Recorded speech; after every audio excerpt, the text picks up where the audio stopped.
Kryeministri Edi Rama reagoi pas publikimit të prononcimit të ministrit të jashtëm Ferit Hoxha në median Euroaktiv, që e citonte këtë të fundit të thoshte se marrëveshja për emigrantët me Italinë nuk do të zgjasë përtej vitit 2030, citim mashtrues e quan Rama në reagimin e tij, ndërsa i përgjigjit interesimit të gazetarëve italian për deklaratën e ministrit Hoxha. Për të gjithë gazetarët nga Italia dhe më gjërë, të cilët po kontaktojnë në lidhje me një citim mashtrues të raportuar nga Imedia, pas një interviste me ministrin e jashtëm shqiptar, më lejoni të përsëris qartë dhe me shpresë njëre për gjithmonë se protokolli ynë me Italinë është këtu për të qëndruar për aq kohë sa Italia do ta dojë atë. Reagimi Ramës shoqërohet edhe me një sqarim të vetë ministrit Hoxha që thotë se pyetjes së gazetarit se a do të ketë rinovim të marrëveshjes me emigrantët pas skadimit të periudhës fillestare, ju përgjigj se nuk jam i sigurt, duke supozuar që Shqipëria deri atëherë do të jetë një shtet antar i Bashkimit Evropian dhe për këtë arsye situata do të jetë ndryshe. Kaq e thjesht. Nuk është një vendim, është thjesht të mendosh me zë të lartë dhe ta bësh atë më të sinqert. Kjo deklaratë nuk duhet interpretuar në asnjë mënyrë si një ndryshim i qëndrimit të Shqipërisë në lidhje me protokollin. Fatkeqësisht, në botën e sotme zhurma shpesh përhapet më shpejt se argumenti,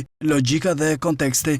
Në media, deklarata e ministrit të jashtëm Hoxha u interpretuar si një tërheqje e Shqipërisë nga marrëveshja me Italinë për refugjatët në qendrat e pritjeve në Gjadër dhe Lezhë.